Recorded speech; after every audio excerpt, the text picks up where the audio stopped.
On a effectué une journée de visite de chantier parce que depuis 2022, on a entamé des chantiers sur l'éducation, sur la santé, l'environnement et sur beaucoup de secteurs. Donc, nous avons effectué ces visites accompagnées du bureau municipal, des conseils municipaux aussi, pour vraiment voir l'état des travaux. Comme vous l'avez constaté, nous avons entamé des travaux, c'est-à-dire les salles de classe dans les villages, sur l'éducation, mais aussi on a entamé des postes qu'on est en train de construire à travers certains villages, surtout les villages de Noflay, les villages de Ndiakharat, mais les villages aussi de Kerdarossar et d'autres chantiers. S'agissant des chantiers de l'État, comme vous le savez, le stade de Sangalkam, qui est depuis presque 2018, les chantiers peinent vraiment à se terminer, mais aussi le centre de santé de Sangalkam, mais aussi la commune, la mairie que l'État a construit, mais aussi le centre socio-culturel de Sangalkam. Bon, s'agissant des chantiers de l'État, on peut dire aujourd'hui que la mairie, nous avons terminé la mairie, malgré l'État a effectué les travaux, mais nous, sur fonds propres, nous avons équipé la mairie et faire le nécessaire parce qu'à un moment donné, l'entrepreneur ne voulait plus venir construire les chantiers. Mais comme nous sommes dans le monde de l'État, et aussi nous avons aussi quelque chose à ajouter, c'est pourquoi nous avons jugé nécessaire de continuer les travaux en faisant le pavage, les portes, la peinture, et ainsi de suite, et équiper la mairie. S'agissant du centre socio-culturel, comme vous le savez, il y avait le foyer de Sangalkam qui était là depuis des années, mais l'entrepreneur avait jugé nécessaire de démolir le foyer pour pouvoir après continuer les travaux. Mais j'ai appelé le chef du village, le président du foyer des jeunes, pour leur informer qu'actuellement l'entrepreneur m'a écrit une note en me disant que pour continuer les travaux, il faut qu'il démolisse le foyer des jeunes. Il a démoli et entamé les travaux, il a creusé la fondation, mais depuis lors, les travaux peinent à avancer. Donc aujourd'hui, j'ai écrit à qui le droit. J'ai écrit le ministre en charge actuellement, mais actuellement, l'entrepreneur, on l'a convoqué, mais jusqu'à présent, les travaux restent comme ça. Mais de toute façon, nous, on est en train de voir parce que le ministre des Sports, il vient d'arriver. Donc, il m'a reçu, on l'a vu, on a discuté sur ce projet. L'entrepreneur, donc, comme il n'a pas fait les travaux, je pense qu'il y a des mesures qui seront prises par rapport à ça, parce que c'est un projet d'État, ce n'est pas la commune. Et de toute façon, Inch'Allah, on est en train de voir les voies et moyens pour que vraiment Sangalkam puisse bénéficier de son foyer des jeunes qu'il avait depuis des années. Pour le centre de santé, là, on peut dire qu'à 98%, comme l'avait constaté hier, donc c'est terminé. Il ne reste que l'immigration. Donc actuellement, c'est le service technique. Il y a un agent qui travaille au niveau de la division des services techniques, qui est en train de voir. Il a déposé la lettre au niveau de la CNET pour que vraiment le courant puisse vraiment fonctionner parce qu'actuellement le bâtiment n'a pas encore d'électricité. Donc peut-être dans 2 semaines, 3 semaines, on va effectuer vraiment ces travaux pour qu'enfin on puisse prendre la clé et remettre au médecin chef. Donc je vous donne date bientôt pour l'inauguration du centre de santé de Sangalkam qui priorise l'ensemble des postes de santé de l'arrondissement de Sangalkam. Bon, s'agissant aussi du lycée, comme vous l'avez vu hier aussi, les travaux vraiment sont presque à 80-90%. Donc peut-être, comme c'est le ministère qui gère, on va discuter pour voir la date de l'inauguration aussi du nouveau lycée moderne de l'arrondissement de Sangalkam. Le stade aussi, j'ai vu le ministre, on a discuté, mais il y a un rapport que le ministre a déposé sur la table du Premier ministre. Donc, elle m'a dit vraiment d'attendre M. le maire parce que c'est un Baïfaï qui gère les travaux au niveau de la GTIP. Donc, actuellement, il est en phase avec le nouveau gouvernement. Donc, j'attends les rapports, que les rapports soient terminés pour qu'on puisse redémarrer les travaux. Mais je dis ici, la jeunesse de Sangalkam de se patienter parce que nous, en tant que maire, en tant qu'élu, on est en train de faire notre maximum possible pour que vraiment le stade puisse être vraiment, comment dirais-je, qu'on puisse le mettre à la disposition de l'ODCAV pour qu'aujourd'hui, au lieu de quitter Sangalkam ou bien Bamelo, d'aller au stade d'Angalundio pour jouer des matchs, donc comment dire, ça puisse être une vieille doléance. Donc je leur rassure que d'ici, peut-être cette année-là, ce n'est pas possible. Mais l'année prochaine, Inch'Allah, je pense qu'Inch'Allah, ils vont jouer les Navetan sur le stade-là. Donc, Super Adjo, on est en train de tout faire pour que vraiment ce bisou vraiment puisse être vraiment à la disposition de nos frères jeunes. Donc voilà en grosso modo les projets de l'État. Ce qui reste sont les projets de la commune qu'on a entamé, comme je l'ai dit tantôt, sur les salles de classe qu'on est en train de construire. Nous sommes en train de construire 25 salles de classe. Donc, on avait constaté dans les vidéos, vous allez voir ça. À Sangalkam, il y a une nouvelle création, l'école 3 de Sangalkam. Parce que comme vous le savez, Sangalkam n'avait pas d'école, il n'y avait que 2 écoles. Mais on a joué nécessaire vraiment de construire une autre école au niveau de l'extension de Sangalkam. Donc, avec 4 salles de classe, des toilettes et un bloc administratif. Sur l'école 2 aussi, on est allé là-bas, il y a 2 salles de classe. Vraiment, on est en train de construire pour que l'année prochaine, on puisse le mettre à la disposition du directeur d'école. À Niahar aussi, pareil, on est en train de construire là-bas 4 salles de classe. Kandialo aussi, 4 salles de classe. Le lycée, 2 salles de classe. L'école élémentaire, 2 salles de classe. Vous l'avez vu aussi à Kouroungalap, les 2 salles de classe vraiment vont terminer, Inch'Allah, dans les prochaines ouvertures, Inch'Allah. Pareil pour ADD, idem pour le Bougui. Donc, ça, ce n'est pas des paroles en l'air. Donc, dans les vidéos, vous allez constater ça.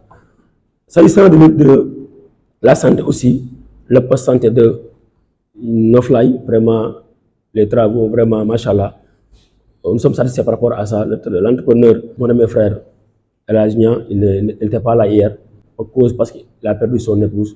Je veux vraiment de Rufisque pour lui présenter mes condoléances. Mais il est en train de rabattre un travail extraordinaire. Vraiment, je suis satisfait par rapport au poste santé de Nofly. S'agissant du poste santé de Niahar aussi, la même chose. Les travaux sont démarrés et j'espère que l'entrepreneur va terminer les travaux bientôt. Idem aussi pour Kedarosar. Pour Kedarosar, on devait construire le poste santé, mais en même temps, nous avons pu vraiment réaliser la maternité qui ne faisait pas partie du projet. Parce qu'on ne peut pas construire actuellement un poste santé sans maternité à côté. Mais l'espace était un peu réduit. Mais vu l'entrepreneur, son engagement, avec un bon technicien, on a pu vraiment joindre l'utile à l'agréable, c'est-à-dire réaliser le poste santé en même temps la maternité. Donc ça aussi, nous avons eu des satisfactions par rapport à ça. Donc il y a aussi le sport, la jeunesse. Nous sommes en train de construire le foyer des jeunes, des enseignants, mais aussi le foyer des jeunes de Kounoun, avec 2 terrains basket. Vraiment pour soulager un peu la jeunesse, pour avoir vraiment un lieu à évoluer. Parce que ça, si enseignant n'a pas de foyer des jeunes, Kounoun aussi avait un foyer des jeunes, mais on va vraiment démolir le foyer des jeunes et construire un centre socioculturel, parce qu'il y aura un terrain de basket, il y aura aussi une salle de musculation, il y aura un restaurant en même temps, comme vous avez vu le plan, devant les chefs du village et les conseillers. Donc voilà, en quelque sorte, de manière ramassée, quelques sentiers qu'on a pu visiter hier, ce n'était pas facile. Il y a aussi les salles de classe d'Arichoub, avec une nouvelle création, l'école de D'Arichoub, l'école 2, sur 3000 m². Donc les travaux vraiment sont en train vraiment de se faire. Actuellement, si vous allez sur le chantier, la maçon est là, l'entrepreneur est là, en train de faire les travaux. Il y a aussi le marché de D'Arichoub.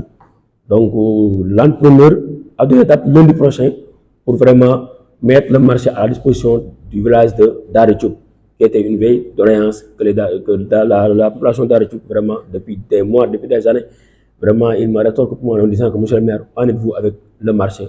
Alhamdulillah, le marché est terminé. Donc lundi, le marché sera à la disposition vraiment de nos braves mamans. Il y a aussi le logement de lycée Pierre d'Arichoub qu'on a réalisé aussi. Donc on a visité aussi le logement qui était vraiment une vieille doléance et on a réalisé ça aussi. Et pas mal de choses. Donc on ne peut pas tout dire aujourd'hui ici, mais en quelque sorte, en mi-mandat, parce que nous sommes à 2 ans et demi, nous sommes vraiment satisfaits. Donc vraiment, je remercie la population de la commune de Sangalkam, mais aussi le bureau municipal, les conseils municipaux, les responsables, parce que on a démarré à 9h, on a terminé pratiquement à 22h. Donc vraiment, il fallait le faire parce qu'il fallait montrer à la population ce qu'on est en train de faire pour être en phase avec eux, pour leur dire que ça, ce n'est qu'un début, il reste beaucoup de choses à faire, parce que la commune de Sangalkam est une grande commune. Et les populations, à chaque fois, ils se déplacent pour converger vers Sangalkam. Quand on parle de l'habitat social, c'est à Sangalkam. Donc, il faut venir. Donc, aujourd'hui, il faut que l'État nous soutienne sur des projets socio-culturels, c'est-à-dire accompagner vraiment cette population qui converge vers Sangalkam. Et ça, la commune peut faire, peut-être, la commune peut prendre cette réalisation en charge, mais la commune ne peut pas tout faire. La maison des femmes, vraiment, aujourd'hui, qu'on doit inaugurer, Inch'Allah, le 8 mars prochain. Donc, l'entrepreneur m'a dit dans 2 mois, donc d'ici le 8 mars, on va inaugurer la maison des femmes, qui est vraiment une première dans l'arrondissement de Sangalkam, qui a été vraiment réalisée sur fonds propres. La maison des parents, le centre d'accueil, a été réalisé par l'ONG Fort à travers une enveloppe de 150 millions. Aujourd'hui, comme vous l'avez vu, donc ils sont en train vraiment de faire les finitions. Donc, en quelque sorte, c'était ça, l'objet vraiment de cette rencontre. Je ne dirais pas point de presse, cette rencontre pour donner quelques informations à la population de Sangalkam, pour leur dire vraiment l'état d'avancement des travaux, parce que c'était une visite de chantier à mi-mandat, pour remercier la population de la commune de Sangalkam, remercier vraiment les populations qui nous ont écoutés, les chefs de village, les délégués de quartier, les imams et tous les responsables sont mobilisés.